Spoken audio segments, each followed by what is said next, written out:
আজ জুমার দিনে বাড়াতে নির্জনে আল্লাহর এই জিকিরটি ১০১ বার করুন। জীবনের সকল গুনাহ মাফ হবে, জান্নাত নসিব হবে, দোয়া কবুল হবে, ভাগ্য খুলে যাবে, আশা আকাঙ্ক্ষা পূরণ হবে। জুমার দিন সাপ্তাহিক সকল দিন থেকে শ্রেষ্ঠ দিন। জুমার দিন আল্লাহ তাআলার পক্ষ থেকে বিশেষ নিয়ামতপূর্ণ দিন, ফজিলতপূর্ণ দিন, মাহাত্ম্যপূর্ণ দিন, তাৎপর্যপূর্ণ একটি দিন। জুমার দিনের ফজিলত সম্পর্কে আল্লাহ তাআলা বলেন, ইয়া আইয়ুহাল্লাযীনা আমানু ইযা নুদিয়া লিস-সালাতি মিন ইয়াউমিল জুমআতি ফাসআউ ইলা যিকরিল্লাহি ওয়া যারুল বাই'a যালিকুম খায়রুল লাকুম ইন কুনতুম তা'লামুন। হে মুমিনগণ, জুমার দিনে যখন জুমার নামাজের আজান দেওয়া হয় তখন তোমরা আল্লাহ তাআলার স্মরণে নামাজের উদ্দেশ্যে মসজিদে চলে যাও এবং বেচাকেনা বন্ধ করো। এটা তোমাদের জন্য উত্তম যদি তোমরা উপলব্ধি করতে পারো। সুবহানাল্লাহ। জুমার দিন বিশেষ একটি মুহূর্ত রয়েছে, সময় রয়েছে। কোনো মুমিন মুসলমান রব্বুল আলামিনের দরবারে কোনো কিছু কামনা করে, বাসনা করে, ইচ্ছাগুলো প্রকাশ করে, আশা আকাঙ্ক্ষাগুলো ব্যক্ত করে, আল্লাহ তাআলা তার জন্য যেটা কল্যাণকর সাথে সাথে প্রদান করবেন। জুমার দিনে আল্লাহ তাআলা নূর প্রদান করে থাকেন। জুমার রাতে আল্লাহ তাআলা নূর প্রদান করে থাকেন।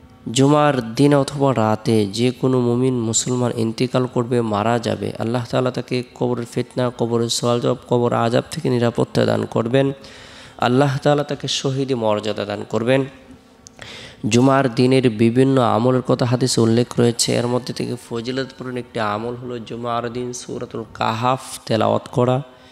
যে ব্যক্তি জুমার দিন গুরুত্ব সহকারে সূরাতুল কাহাফ আমল করবে, তেলাওয়াত করবে, আল্লাহ পাক রব্বুল আলামিন তাকে দাজ্জালের ভয়াবহ ফিতনা থেকে নিরাপত্তা দান করবেন।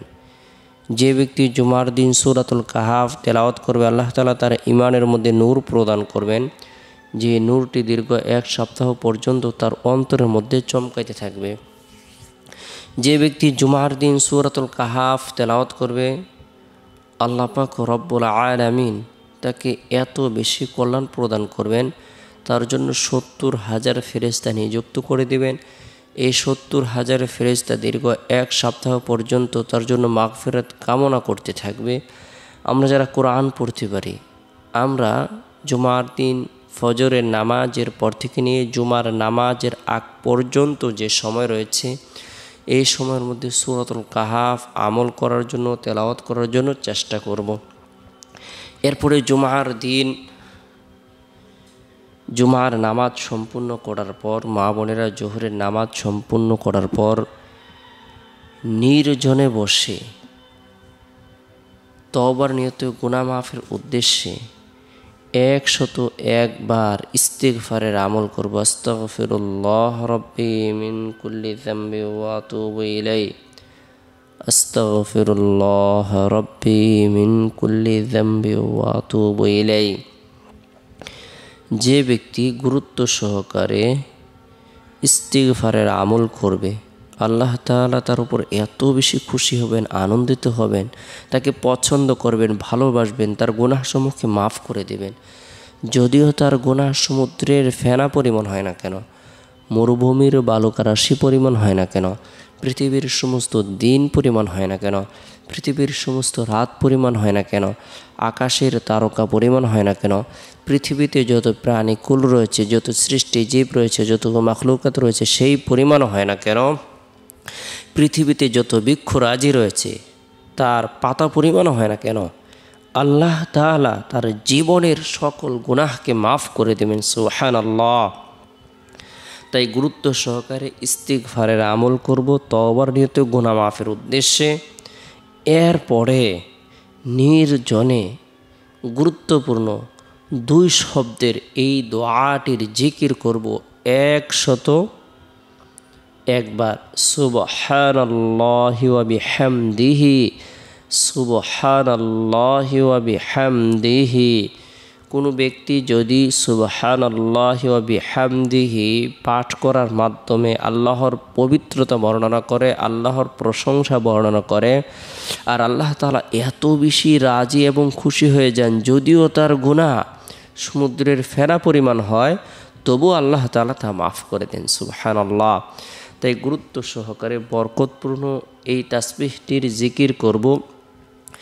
এরপর রব্বুল আলামিনের দরবারে হাজত পূরণের উদ্দেশ্যে, রিজিক বৃদ্ধির উদ্দেশ্যে, ধন দৌলত বৃদ্ধির উদ্দেশ্যে, গুনাহ মাফের উদ্দেশ্যে, সুস্থতা লাভের উদ্দেশ্যে, সার্বিক কল্যাণ লাভের উদ্দেশ্যে রব্বুল আলামিনের দরবারে দোয়া করব, প্রার্থনা করব। আল্লাহ তাআলা দোয়াকে কবুল করবেন। এরপরে জুমার দিন সবচেয়ে বরকতপূর্ণ যে মুহূর্তটি, সেটি হলো আসরের নামাজের পর থেকে নিয়ে মাগরিবের পূর্ব মুহূর্ত যে সময় রয়েছে, পুরোটি সময় অত্যন্ত বরকতপূর্ণ এবং ফজিলতপূর্ণ মুহূর্ত। এই সময় বিশেষ করে আমরা আসরের নামাজ সম্পূর্ণ করার পর নবী সাল্লাল্লাহু আলাইহি সাল্লামের প্রতি মহব্বত রেখে, ভালোবাসা রেখে দুরুদের আমল করব। আল্লাহুম্মা সাল্লি আলা মুহাম্মাদিন নবিয়্যিল উম্মি ওয়া আলা আলিহি ওয়া সাল্লিম তাসলিমা। আল্লাহুম্মা সাল্লি আলা মুহাম্মাদিন নবিয়্যিল উম্মি ওয়া আলা আলিহি ওয়া সাল্লিম তাসলিমা।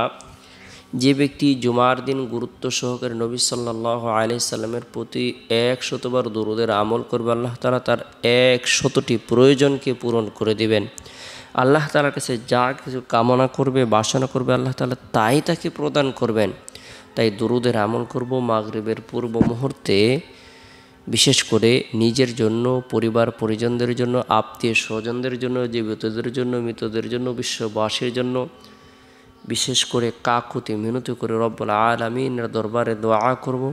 আল্লাহ তাআলা দোয়ার বরকতে কঠিন ও জটিল বিপদ দূর করে দিবেন, গায়েবী সাহায্য প্রদান করবেন, ইচ্ছেগুলো, আশা আকাঙ্ক্ষাগুলো আল্লাহ তাআলা পূরণ করে দেবেন, ভাগ্যকে পরিবর্তন করে দিবেন। গুরুত্ব সহকারে আমরা রব্বুল আলামিনের দরবারে রোনাজারি করব। এরপরে বৃহস্পতিবারের দিন শেষ হওয়ার পর যে রাত আসে, রাতটি হলো ফজিলতপূর্ণ একটি রাত। এ রাতের মধ্যে বিশেষ করে এশারের নামাজ সম্পূর্ণ করার পর গুরুত্ব সহকারে লা ইলাহা ইল্লাল্লাহ, লা ইলাহা ইল্লাল্লাহ এই কালিমার জিকির করব 100বার। এই কালিমার জিকিরের মাধ্যমে যার জিহ্বা তরুতাজা থাকবে, আর এই কালেমা যে ব্যক্তি বেশি বেশি আমল করবে, তার জন্য জান্নাত আবশ্যক হয়ে যাবে। সে হাসতে হাসতে জান্নাতে প্রবেশ করবে, আল্লাহ তাআলা তার জন্য জান্নাত অবধারিত করে দেবেন। চেষ্টা করব রাতের 1/3 অংশে ঘুম থেকে জাগ্রত হয়ে তাহাজ্জুদের নামাজ পড়ার জন্য, কেননা শেষ রাত্রে সারা পৃথিবীর সমস্ত মানুষের জন্য আল্লাহ তাআলার পক্ষ থেকে বিশেষ এলান করা হয়, ঘোষণা প্রদান করা হয়, আল্লাহ তাআলার নিয়ামতসমূহ বিস্তার করা হয়ে থাকে। আল্লাহ তাআলা মানুষের ঘরের দুয়ারে গিয়ে গিয়ে ঘোষণা করতে থাকেন, বলতে থাকেন। আল্লাহ তাআলার পক্ষ থেকে নূরের তৈরি ফেরেশতারা গিয়ে বলতে থাকেন, আছে কোনো ব্যক্তি অভাবগ্রস্ত, সে অভাবের কথা আমাদের কাছে ব্যক্ত করুক, রব্বুল আলামিন তার অভাবকে দূর করে দেবেন, গুনাহ মাফ করে দেবেন, তার চাওয়া পাওয়াগুলোকে পূরণ করে দেবেন।